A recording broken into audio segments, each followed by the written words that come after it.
Alemanha nazista matou 11 milhões de pessoas, 6 milhões só de judeus. Durante e logo depois dessa barbárie, uma grande leva de europeus fugiu do continente. Pessoas que salvaram as vítimas e foram descobertas, que participaram da resistência contra Hitler, que passaram anos em esconderijos, perderam familiares, bens, identidade, saúde, enfrentando fome, sede e condições subhumanas. E são também, sobretudo, aqueles que inacreditavelmente saíram vivos dos campos de trabalho escravo e de extermínio. Uma parte dos sobreviventes do Holocausto veio reconstruir a vida aqui no Brasil. E são as histórias de vários deles que você vai conhecer agora no Caminhos da Reportagem.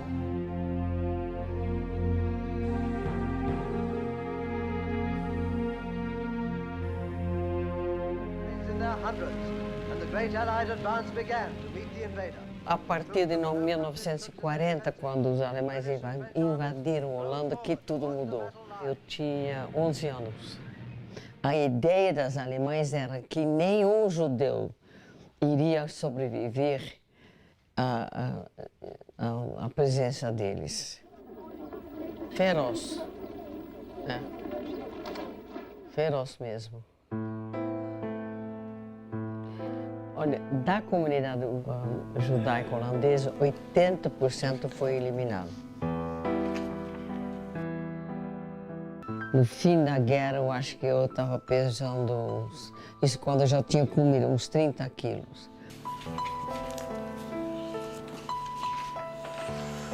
Essa era a estrela que éramos obrigados de usar. Assim, num casaco. Isso foi em Amsterdã, antes da guerra. No fim dos anos 30 deve ter sido. A minha família foi só eu que sobreviveu, com mais duas priminhas de segundo grau. Essa é a Anne Frank e essa sou eu. Antes da guerra, Nanette foi colega de escola de Anne Frank, a menina judia que ficou famosa por escrever um diário no período em que viveu em um esconderijo com a família, antes de ser levada para o campo de concentração. Lá, as duas se reencontraram. Muito emocionante, né? Porque jamais pudéssemos pensar que nós iríamos se encontrar. Mas ela não sobreviveu. Poucos sobreviveram. E depois o pai dela, o Otto, veio me ver quando eu voltei. Eu fiquei com muito dó dele, porque, no final das contas, a filha dele não conseguiu sobreviver enquanto eu estava vivo. Eu fiquei 3 anos no hospital, porque aos sobreviventes não foi dado remédios. Se tivesse dado antibióticos, teria sido muito mais fácil, mas não foi dado. Então, ou se vivia ou morria.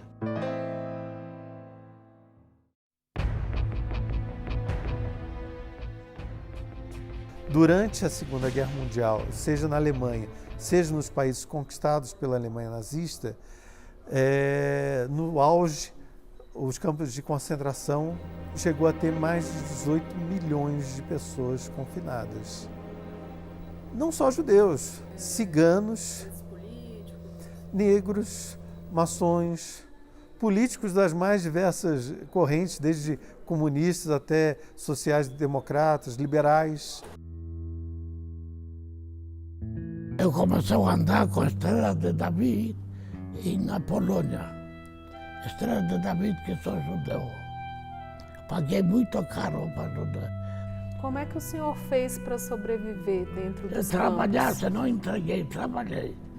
Seu Naftuli passou por 10 campos de concentração entre 1940 e 1945.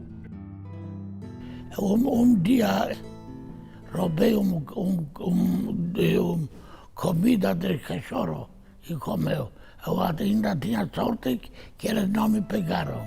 Nem sempre ele escapou dos castigos por ter ido em busca de mais comida, já que nos campos de concentração só era servido um pedaço de pão de manhã e um pouco de sopa à noite, após uma longa jornada de trabalho escravo. Um dia que estava lá trabalhando, só bem pequenas batatas, um judeu, mesmo que eu, me denunciou. Já me deu 7 na bumbum e levou com assim, na cabeça, vou mostrar.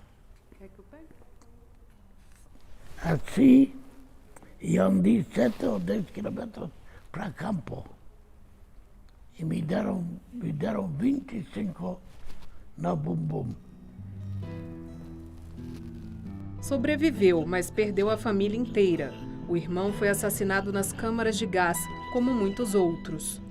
Existia um grupo especialista em extermínio, seja por fuzilamento, seja por incineração, de grupos judeus. Só que tinha um problema, vamos dizer assim, isso gerava problemas assim, mentais nos soldados. É uma questão grave de consciência, uma questão gravíssima, né? Alguns fugiam, outros acabam cometendo suicídio, né? E outros ficavam totalmente loucos, perturbados e começavam a matar os seus próprios companheiros, né? Então, uma forma de vamos dizer assim, praticar o assassinato de um maior número de judeus e não judeus, de uma maneira industrializada, de uma maneira mais eficaz, seria através das câmaras de gás. Até que veio a libertação. Libertado em 45, 23 de abril de 1945, fui libertado.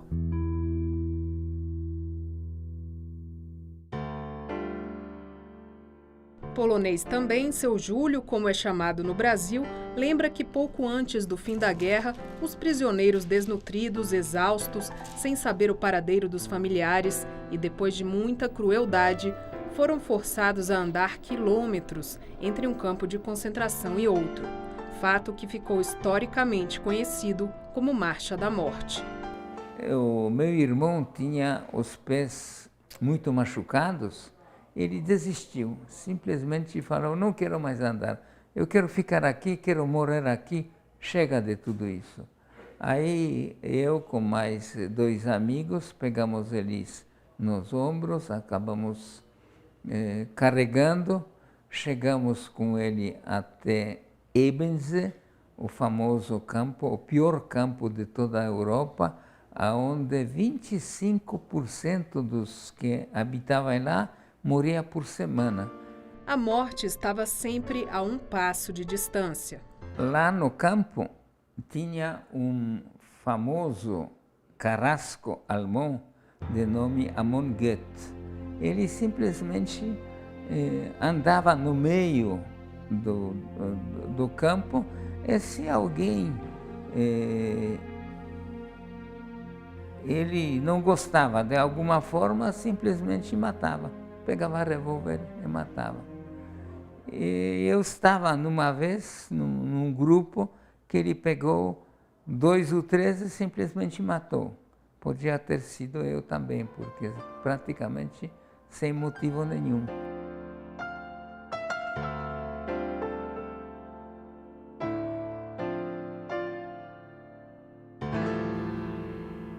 Nascido 8 de 12 de 1944, certo? Certificado. E aqui eu saí do hospital definitivo em 5 de outubro de 1945. Em meio a tantas mortes, algumas histórias de esperança. George nasceu em um campo de concentração e outras 6 mães tiveram filhos no mesmo lugar, com diferença máxima de 3 meses entre os bebês. É um caso raro na história do Holocausto. Para 7 crianças nasceram junto no único local, é absolutamente história única. Não existe outro caso semelhante na história do Holocausto, onde sobreviveram 7 crianças que nasceram no mesmo local, dentro de um campo de concentração. Isso não existe. George recorda os momentos mais difíceis relatados pela mãe. Ela teve 3 momentos muito, muito grandes. Quando foi descoberto pelas nazistas, porque ela sabia que estava grávida.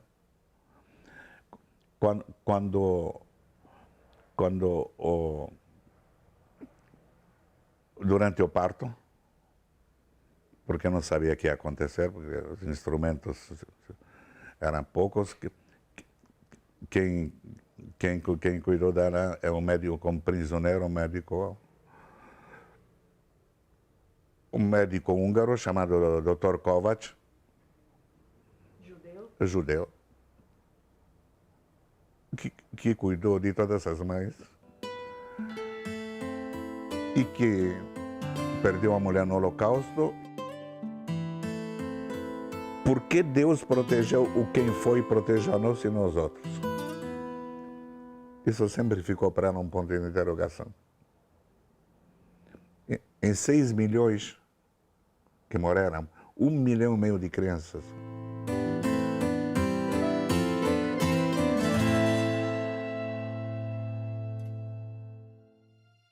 Já a mãe do judeu holandês Bernard vivenciou outro duro desafio: entregar os filhos para famílias não judias e assim protegê-los. Bernard e a irmã passaram a guerra escondidos e adotaram outra identidade. Meu pai foi arrancado de casa,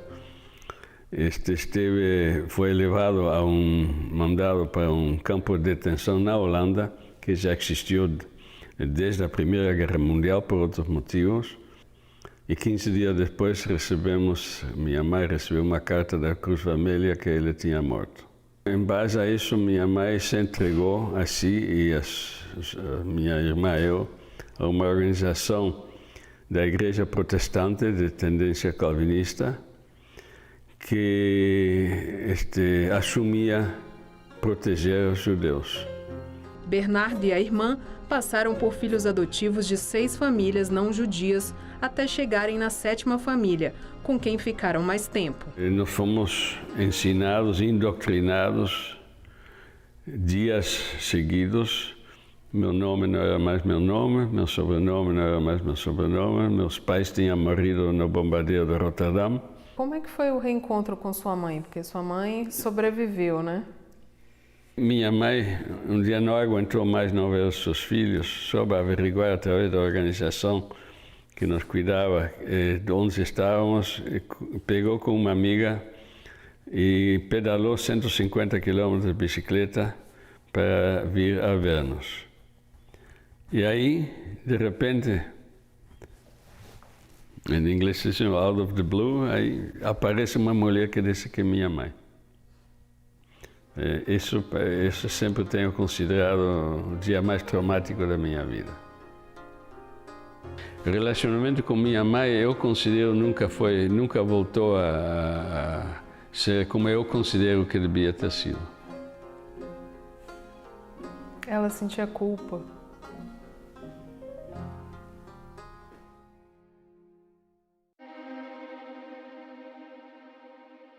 O que aconteceu durante o Holocausto deixou sequelas psicológicas nas vítimas, e muitos, como a judia romena Dona Lulo, também tiveram graves consequências físicas.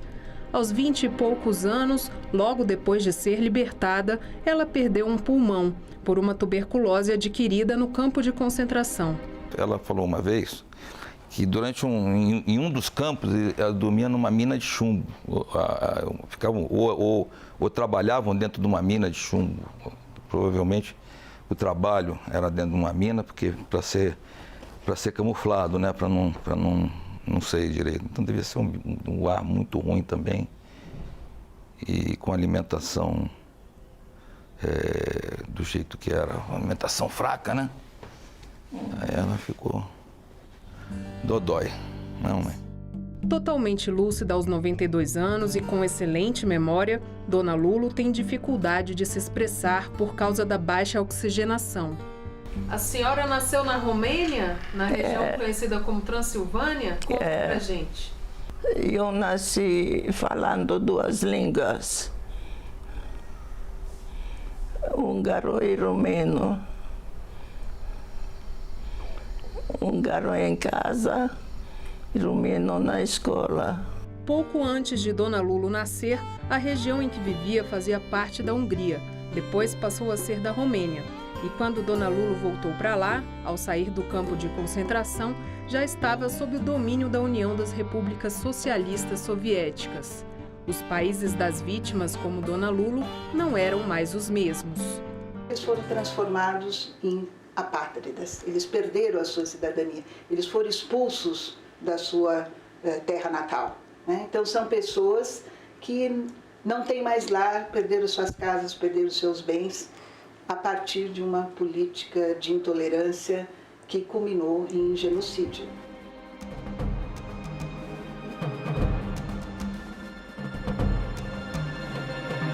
Com o fim da guerra, vários sobreviventes do Holocausto recomeçaram a vida fora de seus países de origem. Muitos vieram para a América do Sul, onde buscaram acolhimento na comunidade judaica que já existia por aqui. A região, entretanto, foi também o refúgio de nazistas. É o que você vai ver no próximo bloco.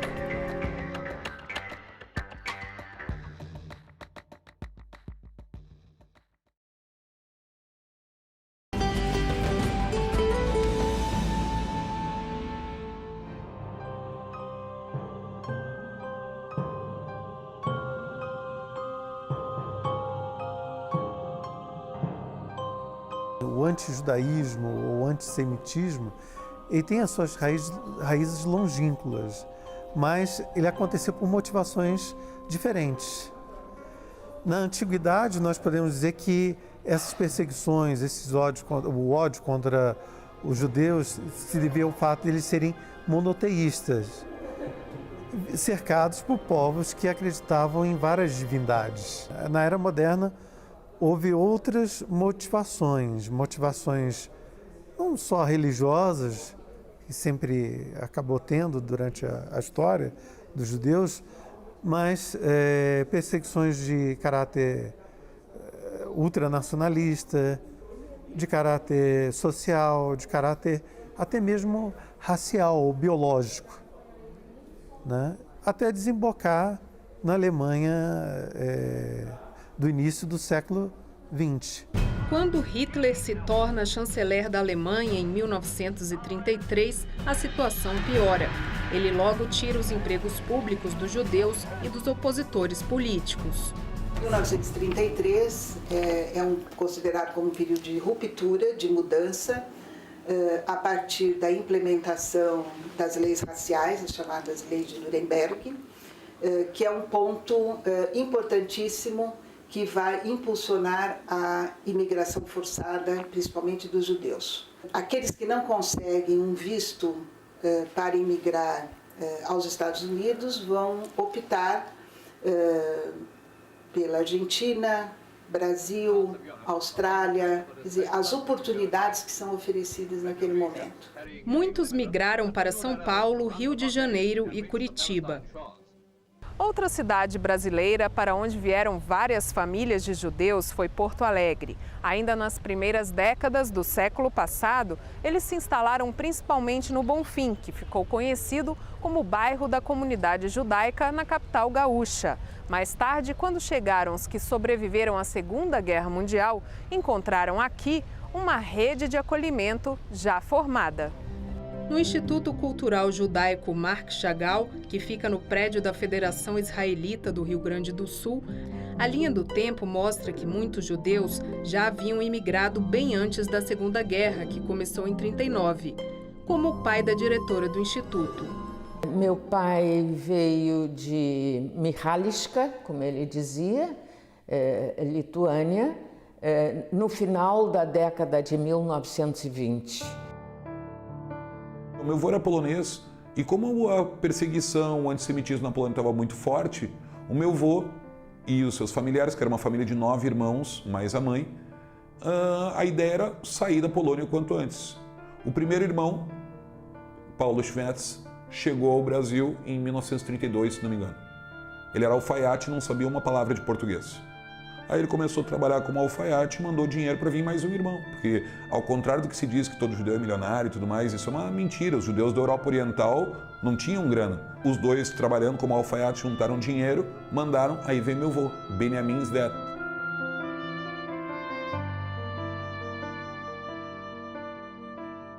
Todo mundo vai trabalhar, juntar dinheiro, mandar e vai vir um irmão por irmão.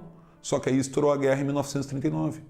O restante da família do meu avô foi exterminada. Os refugiados são aqueles que fugiram dos países ocupados ou da Alemanha a partir de 1933, considerando que as suas vidas estavam em perigo, que as suas profissões estavam comprometidas e a sua própria sobrevivência, assim como de seus familiares. Então eu considero esses como refugiados e alguns optaram por vir para o Brasil e retornar anos depois. Então esses são os exilados. Os sobreviventes do Holocausto são aqueles que estiveram presos em guetos, ou então em campos de trabalho, campos de concentração e, mais especificamente, os campos de extermínio.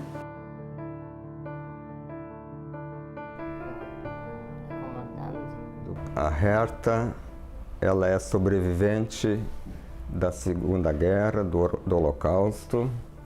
Eu sou o filho mais velho, meu nome é Mário, e ela está no Brasil, oriunda dos campos de concentração. O último foi de Bergen-Belsen, para onde ela foi levada de Auschwitz, onde ela permaneceu algum tempo, onde foi feita a gravação no braço dela. Herta nasceu em 1918 em uma região que pertencia ao Império Austro-Húngaro, mas que se tornou parte da Polônia. Ela relembra a vida antes do Holocausto. Eu era bailarina porque foi nomeada de bailarina. Todos gostavam muito de mim. Estampou vários jornais da época, mas os recortes guardados foram confiscados pelos nazistas. É porque o regime tentava desvincular a pessoa da realidade dela, de todas as raízes. Então eles tiravam todos os pertences, álbuns de fotografia, todas as pessoas que estavam no campo não tinham mais nenhuma referência. Não tinha uma referência de filhos, de pais, de irmãos. E isso aí levava a pessoa a um grande sofrimento psíquico, né? E acabar não tendo nem vontade mais de viver. Ela veio ao Brasil porque foi o único lugar que ainda tinha alguém que ela conhecia que sobreviveu ao Holocausto. Ela perdeu a família, eram 5 irmãos e os 2 pais, todos eles foram eliminados durante o Holocausto. Ela foi a única sobrevivente. Ficou 1 ano se recuperando num hospital na Suécia. Ela, na época, quando terminou a guerra, pesava 28 quilos.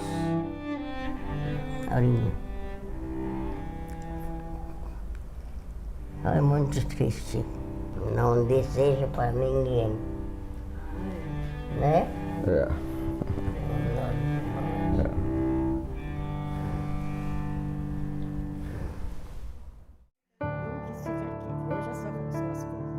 A parisiense Jaqueline traz na memória outras histórias do período do Holocausto. Filha de um judeu polonês com uma francesa, ela relembra como a França entregou o pai dela e os demais. Às vezes acontecia que eram recolhidos, né, pela polícia francesa, que não eram os alemães, que vinham nas casas para pegar. Quando vinham pegar o meu pai, não foi os alemães que entraram lá. Porque tem países que não obedeceram. A Dinamarca e a Finlândia não foram nas casas para pegar os judeus. Tu entendeu? É isso que eu quero te dizer. Isso aí, eu acho que tu deve saber pela história, eles disseram muito bem, vocês querem, vocês vão, nós não vamos. E a França não fez. Infelizmente, a França foi muito colaboracionista, como se diz, né? Foi, infelizmente.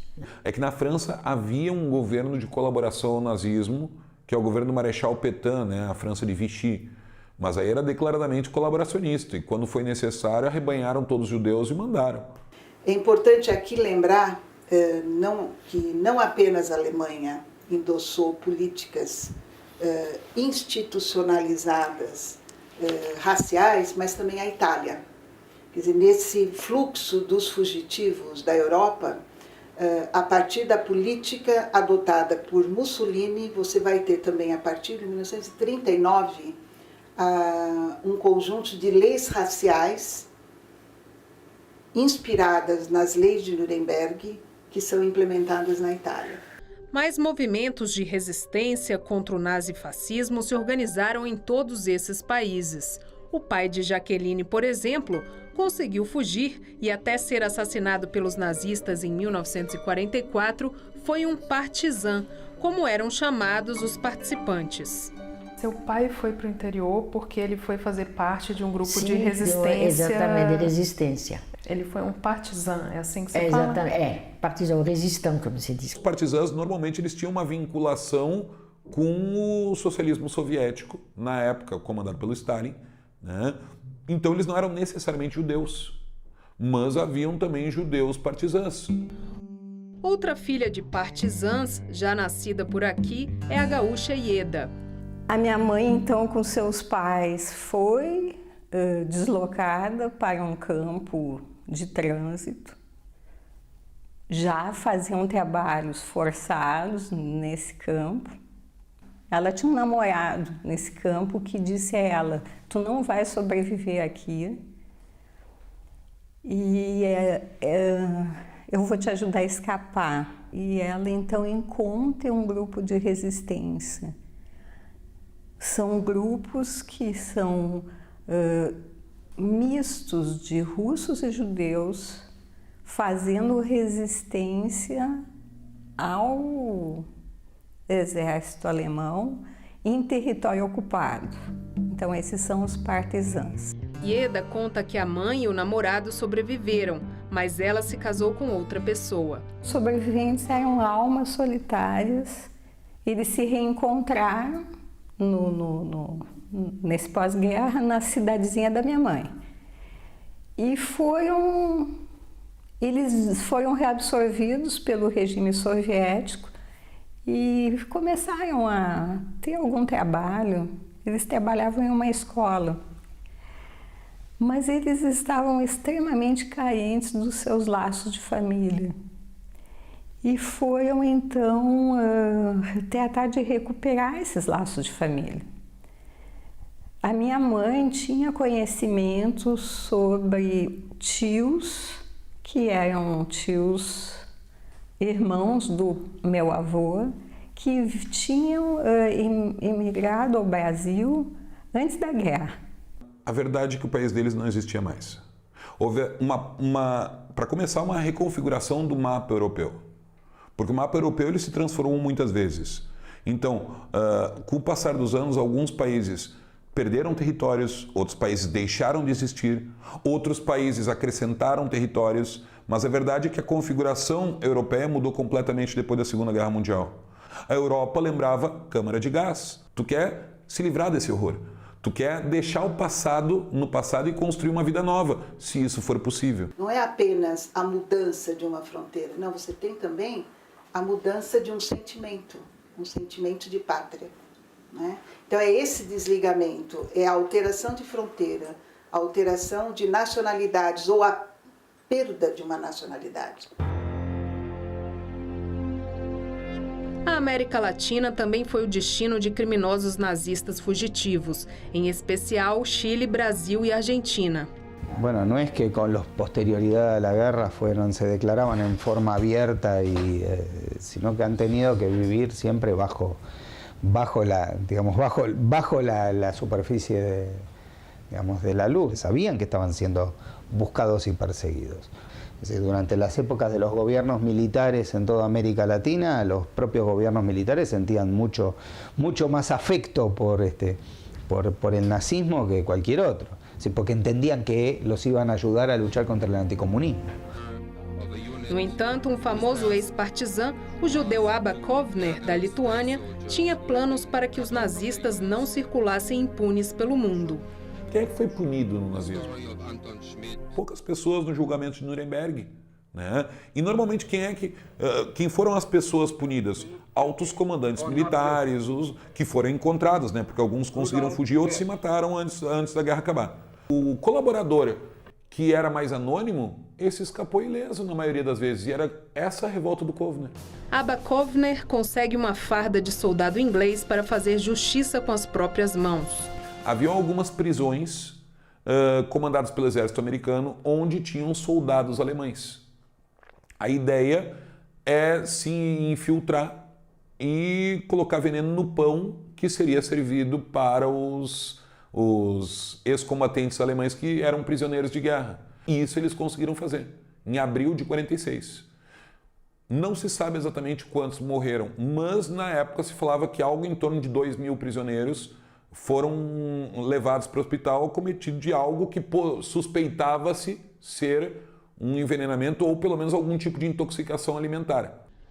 Depois disso, Kovner vai participar da fundação de Israel. Em 1947, a primeira Assembleia Geral da ONU aprova a partilha da Palestina e em 48 é criado o Estado de maioria judaica.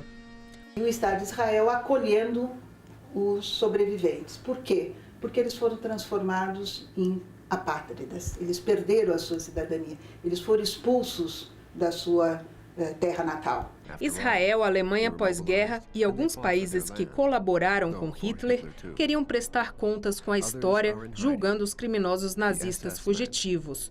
Para isso, contaram com a ajuda de um novo grupo, os chamados caça-nazistas.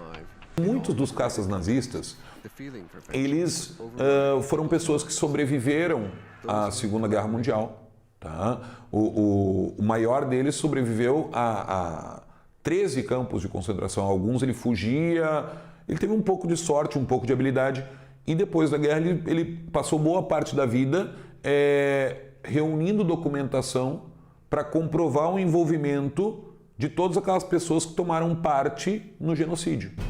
Adolf Eichmann, responsável pelos trens que iam para os campos de extermínio, foi capturado na Argentina em 1960 com a ajuda dos caça-nazistas. Ele havia imigrado com nome falso e passaporte da Cruz Vermelha. E aí, primeiro pelas vias legais, o governo israelense tentou negociar com o governo argentino, que se recusou a mandar o Eichmann. Como o governo argentino se recusou a mandar o Eichmann, aí sim teve uma ação ousada do Mossad. Quando o governo da Argentina se deu conta, o Eichmann já estava em Israel.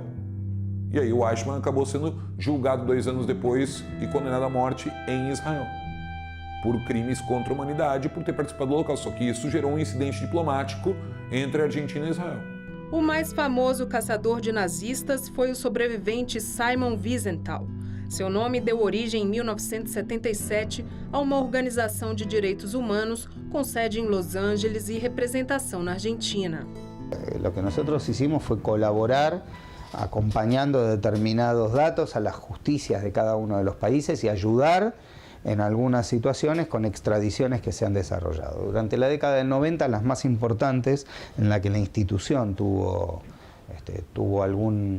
alguna colaboración fueron a principios de los 90 Erich Priebke, que fue detenido estando en Bariloche, y la gente de nuestra institución colaboró en aquel momento con la Embajada de Italia para poder lograr la extradición, porque él fue juzgado en Italia y murió allá, a los 100 años en Roma. En el otro caso, en el año 1998, nosotros sí colaboramos con la detención y luego extradición a Croacia de Dinko Sakic, que fue quien estuvo a cargo del campo de concentración de Jasenovac, justamente en Croacia, y que fue uno de los más importantes perpetradores de aquella época. Mesmo com a atuação desses grupos, muitos líderes nazistas ficaram impunes. Caso do médico alemão Josef Mengele, que fez terríveis experiências com prisioneiros no campo de concentração. A minha mãe conheceu esse médico Mengele, que fazia experiências com crianças e pessoas lá em Auschwitz. A minha mãe passou pela seleção do Mengele. Ela passou por essa seleção, ela e a irmã que ainda sobreviveu. E como ela tinha condição física de trabalho, ela foi selecionada para a vida. Então, essa foi uma seleção onde o Mengele estava presente e ela lembra bem dele. Mengele também foi com nome falso para a Argentina e depois da captura de Eichmann, fugiu para o Paraguai e para o Brasil. Aqui, morreu em 1979, aos 67 anos, no litoral paulista. A ossada foi reconhecida por perícia da Universidade de São Paulo. Outra coisa importante é aquele foramen que eu lhe falei, que aqui não tem osso suficiente para ter implantação junta aqui de 2 incisivos pertinho um do outro. E por isso eles se implantam mais lateralmente, o que causa o diastema, aquele afastamento. O que levou à identificação foi um conjunto de características coincidentes e, por outro lado, a ausência de discordância em toda a pesquisa que nós fizemos, procurando pontos discordantes. E depois do intervalo, o acerto de contas com o passado, depois de 7 décadas do fim da Segunda Guerra Mundial e da criação do Estado de Israel. Voltamos já.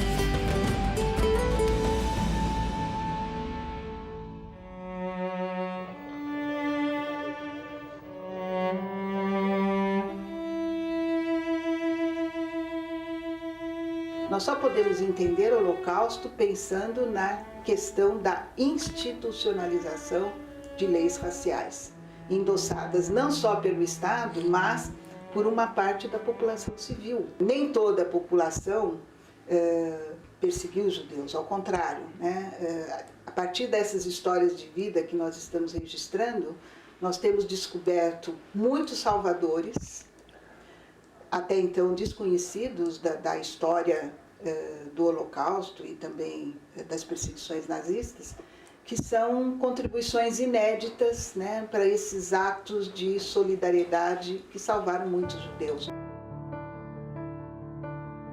Meu pai foi um exemplo de solidariedade. Em 1943, que começou uma perseguição muito forte dos judeus na nossa região lá. E ele sabia que tinha 2 famílias na nossa cidade lá. E ele foi de moto, foi lá ver como é que ele estava. E ele chegou na hora certa. Na noite que ele foi lá, eles estavam saindo da casa dele, já estavam se preparando, só que eles não sabiam para onde ir. E ele prontamente então já ofereceu para ele, não, vamos lá para minha casa. Johannes conta que o pai até ajudou a afundar um navio nazista e foi descoberto. Por isso, apesar de não serem judeus, a família teve que viver escondida até o fim da guerra. E a gente se encontrou de novo com os judeus, passaram a ser nossas famílias, nossos tios e tias, começaram a viver muito com a gente. Eles ajudaram meu pai também a reconstruir a casa. E assim, retomamos a vida aos poucos. Mas meu pai resolveu emigrar. Apesar de estar tudo bem, ele estava muito bem no emprego do governo e tudo, mas ele não queria mais. Porque, não, o motivo principal foi a Guerra Fria, né? Todo mundo falava ainda que ia ter guerra de novo e tal, então ele queria ir embora. Ele disse que não queria passar outra guerra. Holandês católico, o pai de Johannes teve sua coragem reconhecida por governos de vários países. Lembranças que ele guarda com orgulho. No Israel, eles costumavam criavam um bosque de honra para pessoas que ajudaram, salvaram judeus, e que fizeram coisas por eles. Então, meu pai ganhou lá. Minha mãe também, em nome da nossa família, foi plantado então árvores nesses bosques de honra.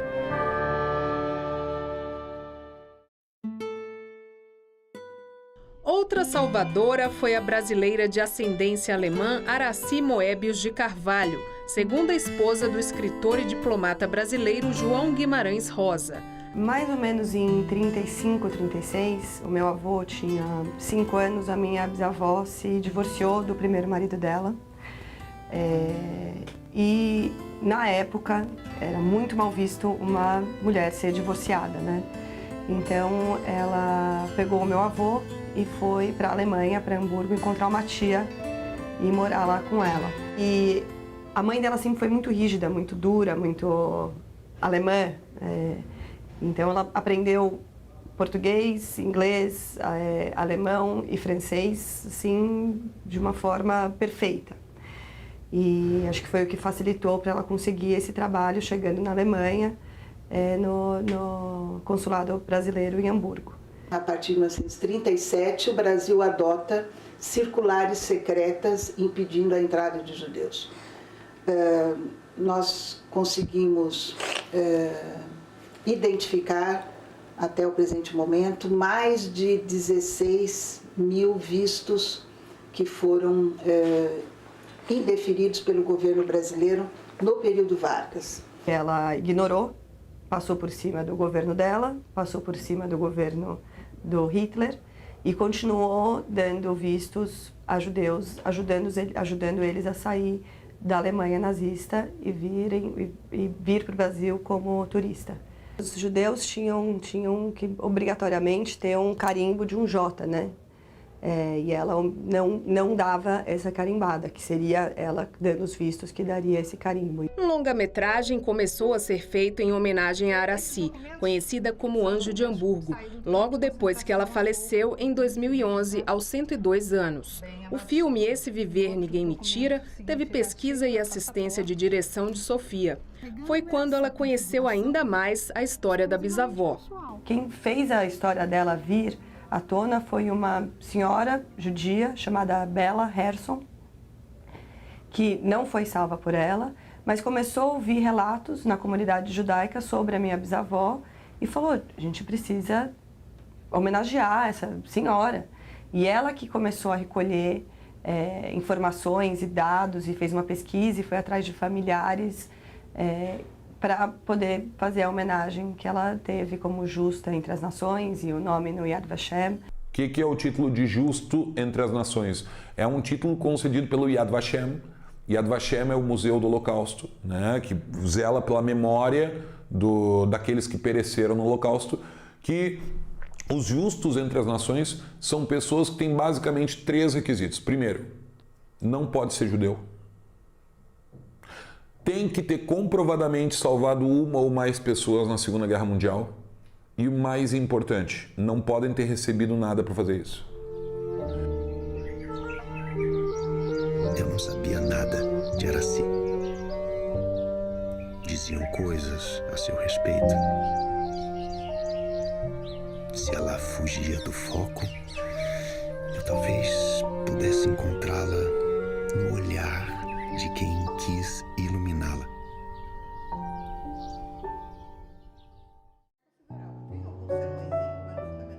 A vida de Anita Benário Prestes também foi salva.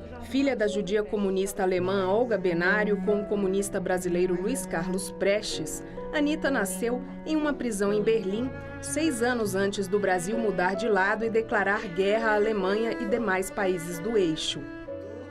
Nesse período em que minha mãe é extraditada, né, que é 36, está em plena lua de mel do Getúlio, do governo brasileiro, com o governo alemão. Era o que meu pai dizia, né? O Getúlio foi uma forma de dar um presente ao Hitler, por um lado, que ele estava querendo agradar naquele momento, né, por motivos econômicos, estratégicos, etc. E, por outro lado, né, uma forma de torturar o Prestes. Foi assassinada, né, numa câmara de gás, como muitas outras, em abril de 42. Antes da morte, houve campanha internacional para que ela fosse libertada. E na medida em que eu nasci, a campanha se estendeu a mim também. Né? Então, essa campanha era muito forte nos Estados Unidos e também na França e em outros países da Europa, na Inglaterra. Tinha um advogado francês que era um grande nome na França e que se mexeu nesse sentido e tinha boas relações na Alemanha, acompanhou a minha avó e a minha tia à prisão, quando foi o meu resgate, né? Por isso que eu digo que sou filha da Solidariedade Internacional. Todos esses reconhecimentos, homenagens e histórias estão registrados em projetos de memória pelo mundo. Aqui no Brasil, a professora Tucci coordena o Arquivo Virtual sobre Holocausto e Antissemitismo, ArcShoah. O acervo já reúne cerca de 300 depoimentos de sobreviventes, salvadores, exilados e refugiados do nazifascismo no Brasil.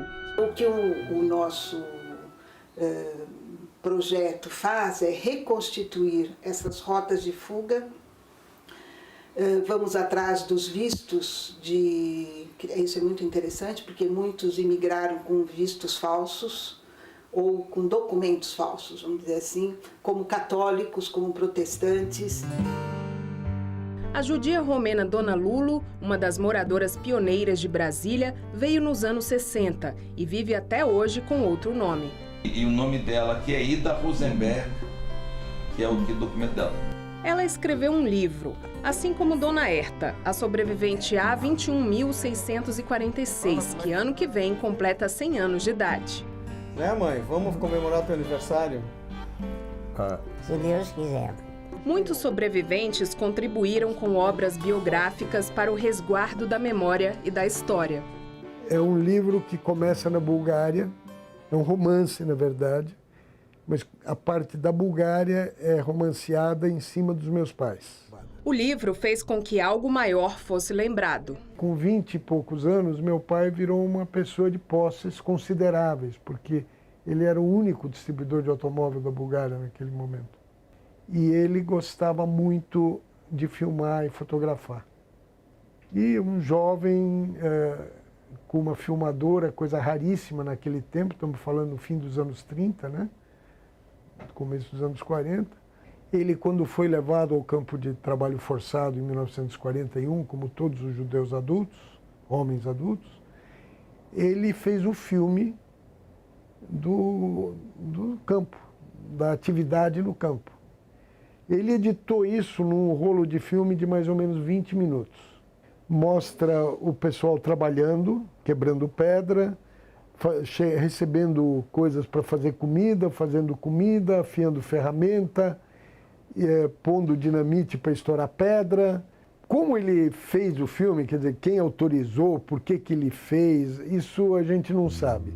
Mais de 70 anos depois, quando o pai de Salvador faleceu e o livro sobre sua vida havia acabado de sair, familiares lembraram da existência do vídeo e decidiram ligar para o Museu do Holocausto de Washington. É um material único.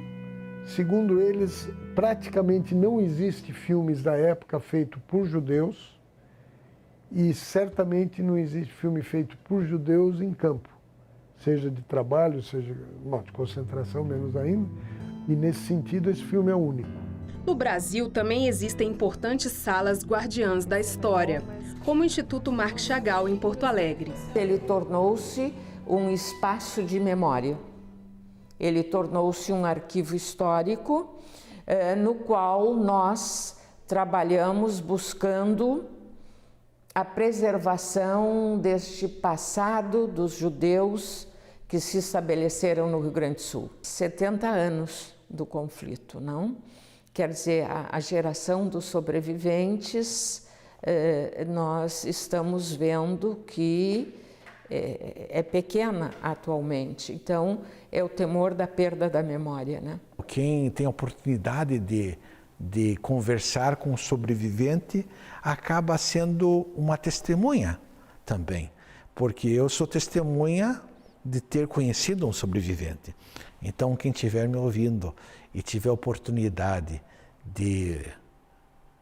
é bom se apressar, porque os sobreviventes estão ficando velhinhos e não duram para sempre. O pai de José, judeu alemão falecido em 2015, fazia questão de falar sobre o que aconteceu e deixar tudo registrado. Sua memória também está preservada aqui no Museu do Holocausto de Curitiba. A partir da inauguração do museu, os sobreviventes e as suas famílias começaram a nos procurar para contar suas histórias. Mas junto com a história, muitas vezes nos vêm objetos, passaportes, livros, fotografias, documentos. Nós temos uma boneca que conta a história de uma jovem, tem um violino que conta a história de um outro jovem. Muitos visitantes chegam aqui ao museu e se surpreendem a não ver uma pilha de sapatos, e sim um sapato. Porque com a pilha de sapatos a gente se choca. E com um sapato nós perguntamos de quem era esse sapato, como era o nome dessa menina, o que será que aconteceu com ela, o que será que eu hoje posso aprender dessa história, será que nós vamos conseguir contar essa história?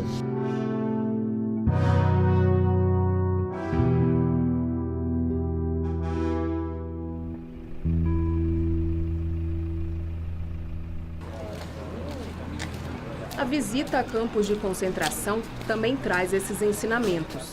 Daniel, que é neto de judeus poloneses, participou do programa Marcha da Vida, financiado por um fundo comunitário.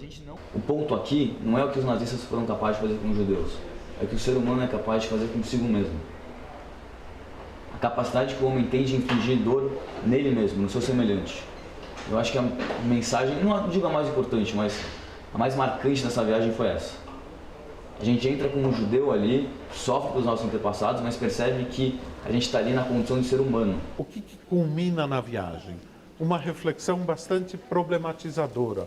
O que isto significa? Por que eu vim para a Europa, para um dos continentes mais ricos da história, que deu para o homem a cultura, a ciência, as artes, a música, a filosofia, né?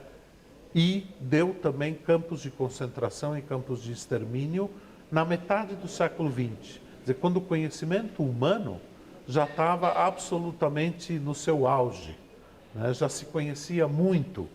E, de repente, no meio da Europa, monta-se uma máquina da morte. Então, acho que isso tudo é levado em consideração, né? Aonde o ser humano é capaz de chegar em termos do mal.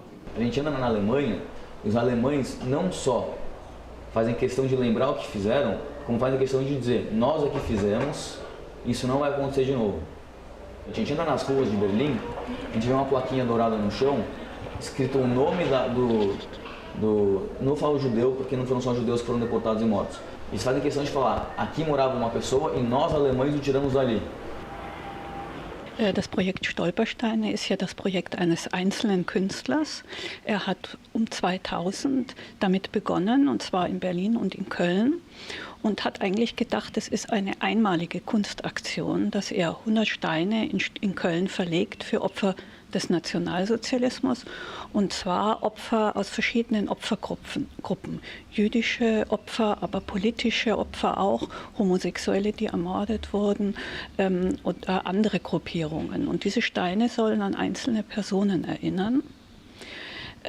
Das Projekt hat sich also aus ganz kleinem Anfang zum größten Gedenkprojekt in Deutschland, vielleicht auch in Europa entwickelt. Und zwar deswegen, weil es von der Bevölkerung unterstützt wird, also von privater Seite auch finanziert.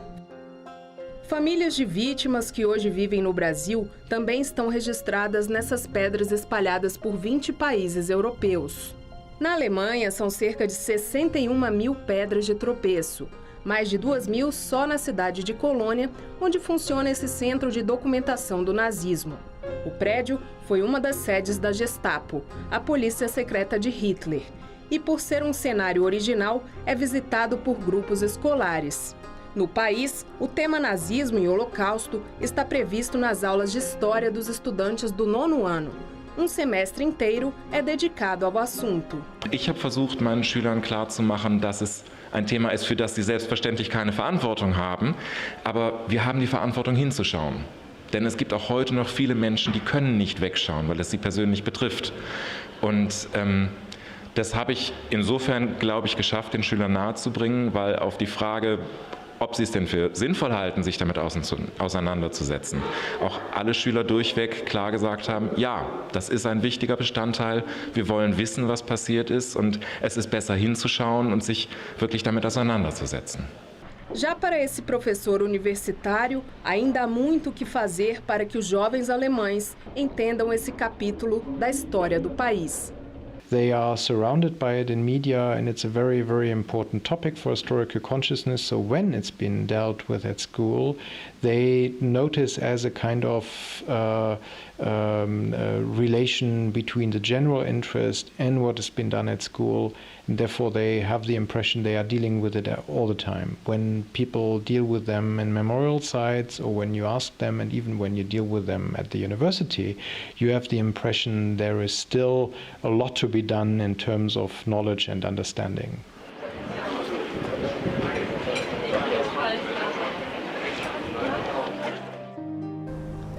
Por isso que ela é uma vencedora. Ela é uma vencedora. E ela é uma pessoa que se sente feliz. Ela não é uma pessoa amargurada. Né, mãe? Tu tá feliz ou infeliz? Estou feliz.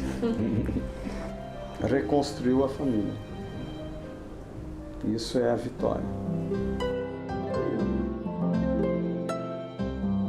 É necessário que as pessoas se conscientizem, que as novas gerações tomem conhecimento do que já aconteceu para evitar de todas as formas que isso se repita, né? Para esses sobreviventes que fizeram disso uma missão, eles acreditavam nisso, acreditavam que esquecer os seus parentes, esquecer as vítimas do Holocausto seria matá-los novamente.